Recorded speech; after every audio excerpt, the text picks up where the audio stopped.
안녕하십니까. 아메리츠 파이낸셜 수석부사장 이용돈입니다. 8월 7일 경제 읽어주는 남자, 경제남 시작하겠습니다. 자, 오늘 대충 이런 이야기를 할 텐데요. 우선 뉴욕 증시와 관련돼서 좀 이야기 나누고요. 기업 실적 발표가 계속되고 있습니다. 그 가운데 월트 디즈니를 좀 주목해 보면 좋을 것 같고요. 테슬라의 CFO가 사임을 했다는 뉴스가 굉장히 큰 뉴스로 주목을 받더라고요. 그리고 애플의 3분기 연속 매출 감소 뉴스도 애플의 주가에 굉장히 큰 영향을 미치고 있는 뉴스가 들어와 있고요. 버크셔 해더웨이가 엄청 돈을 많이 벌었어요. 그 얘기도 좀 할 거고, 금리 인하는 언제쯤 할까? 뭐 하는 생각을 해보신 분들이 있으시다면은 또 한번 잘 들어보시기 바라겠습니다. 지난주에 하락했던 스탁 퓨처스, 즉 주식 선물이 이번 주를 시작하면서 오늘 월요일에 약간 상승을 했습니다.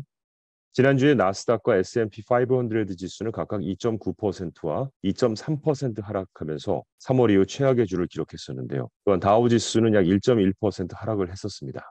투자자들은 이번 주에 기업 실적이 계속해서 기대를 크게 상회하는지 지켜볼 예정인데요. 또한 목요일에 마감되는 소비자 물가 지수 CPI와 금요일에 발표되는 생산자 물가 지수 PPI의 인플레이션 지표를 포함한 경제 데이터를 주시할 것으로 보입니다. 자, 이번 주는 기업 실적 발표가 다시 한번 주식시장의 경로를 결정할 것으로 예상되면서 그 가운데 이 미키마우스로 대표되는 월트 디즈니도 주목할 만한 기업 중에 하나라는 평가입니다. 지난 금요일까지 S&P 500 기업의 84%가 실적을 발표했는데요. 2분기 실적은 전년 동기 대비 4.2% 하락하였지만 리파이니티브의 조사에 따르면 기대를 7.7% 초과하여 성과를 거두었습니다. 매출은 작년 대비 0.2% 증가하여 예상을 1.7% 초과했습니다. 자, 이번 주에 주목할 만한 실적을 보고할 회사들은 다음과 같습니다. 오늘 루시드 그룹하고 팔란티어 테크놀로지가 애프터 더 벨, 즉 장 마감 이후에 실적을 발표합니다. 또한 화요일에는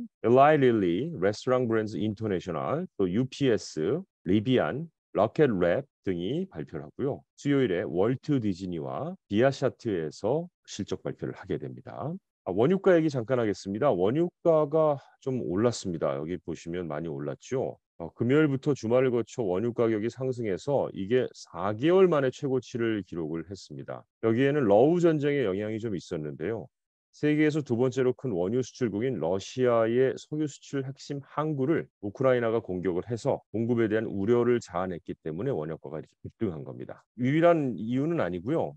이번 원유 가격 급등은 러시아가 포함이 되면서 최대 원유 수출국인 사우디아라비아가 가격 인상을 위한 입찰에서 원유 감산을 연장하기로 했다라고 결정한 데 따른 복합적인 요인에서 이렇게 급등하게 되었습니다. 테슬라 로고 언제 봐도 참 예쁘다는 생각이 듭니다. 그런데 일론 머스크 최고 경영자의 오른팔로 불렸던 테슬라의 고위 간부가 사임을 했어요. 테슬라는 후임으로 CAO를 CFO 자리에 올렸는데요. 커크 혼이라는 CFO가 사임을 한 건데 테슬라는 커크 혼이 회사에 큰 공헌을 했다면서 감사의 뜻은 밝혔지만 CFO 교체 이유는 공개하지 않았습니다. 일론 머스크의 경영 스타일에 적응하지 못하고 회사를 떠난 다른 경영진과는 다르게 꾸준하게 13년 연속 근속하면서 일론 머스크하고 소통하는 능력을 보였다는 평가를 받고 있는데요. 컬크원이요. 말씀드렸듯이 CFO로서 재무 분야를 관장하면서 사실상 테슬라의 운영 전반에 관여했다는 게 소식통의 전언이고요. 이 때문에 테슬라 이사회에서는 한때 이 일론 머스크를 이어서 테슬라를 경영할 후계자 중 한 사람으로 커크원을 고려했던 적도 있었던 것으로 알려지고 있습니다. 어쨌든 뉴욕 증권거래소에서 거래가 시작되면서 테슬라의 주가는 2.5% 하락을 했습니다.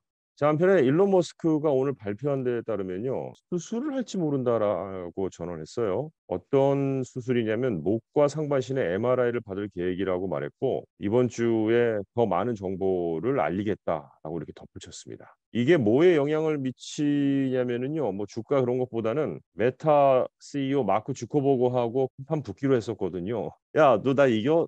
나 너 이길 수 있어. 야, 화장실 뒤로 따라 나와 뭐 이거 있잖아요 예전에 그래갖고 마크 주커버그하고 격투 경기를 하기로 했는데 뭐 스파링이라고 하죠 스파링 그 연기됐는데 그거의 원인이 일론 머스크가 뭔가 좀 건강상의 이유가 있다고 하는군요. 자 그리고 애플 얘기 잠깐 안 할 수가 없는데 세계에서 가장 비싼 기업 애플이 부진한 3분기 실적 전망에 주가가 많이 떨어졌습니다. 이미 뭐 다들 알고 계실 수 있는 얘기인데 전 세계 기업 가운데 처음으로 종가 기준 3조 달러를 넘었던, 그래서 시가총액도 2조 8,620억 달러로 다시 3조 달러 아래로 내려오고 말았어요. 급락한 것은 이제 발표를 했을 때 부진한 실적 때문에 그런 건데, 이게 저 3분기 실적도 시장 예상치를 밑돌 것으로 전망돼서 밝은 전망은 아닌 것으로 보입니다.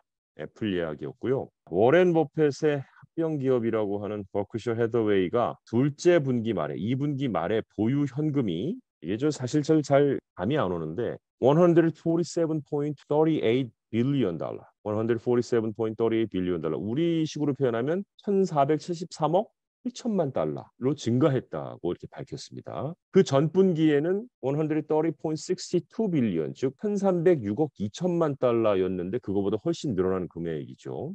이 버크셔 해서웨이가 보험하고 공공서비스 등의 사업으로부터 발생한 운영 수익이 100억 4천만 달러, 6.6% 증가했음을 발표한 것이죠. 또한 이 버크셔 해서웨이의 둘째 분기 순수익이 359억 1천만 달러로 기록이 됐고요. 같은 기간에 비해서 436억 2천만 달러 순손실보다 증가한 금액입니다. 또한 애플 주식 보유로 인해 260억 달러의 미실현 이익을 얻었다고 밝히기도 했습니다. 금리 인하와 관련된 얘기가 하나 나와서 너무 흥미로워서 좀 전해드립니다.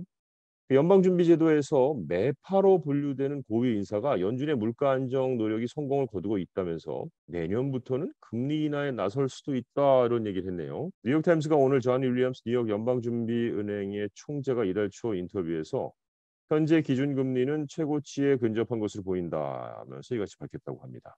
윌리엄스 총재는 미국의 경제가 튼실한 상황에서도 물가가 안정을 찾아가고 있다고 지적을 했고요.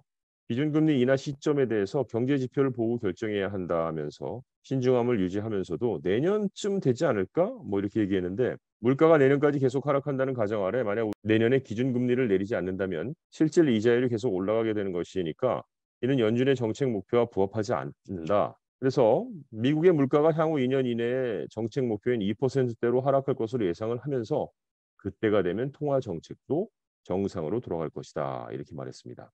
지금 이분은 이제 연방공개시장위원회 부위원장으로 연준 내 서열 3위인 윌리엄스 총재 얘기였는데요. 물가를 정책 목표인 2% 수준으로 낮추기 위해 금리를 올려야 한다는 입장을 고수했던 인물이기도 합니다. 앞서서 연준은 지난달 연방공개시장위원회 FOMC 정례회의에서 기준금리를 연 5.25에서 5.50%로 올렸습니다. 이는 지난 2001년 이후 22년 만에 가장 높은 수준이죠. 네, 이상 경제 읽어주는 남자, 경제남 마치도록 하겠습니다. 고맙습니다.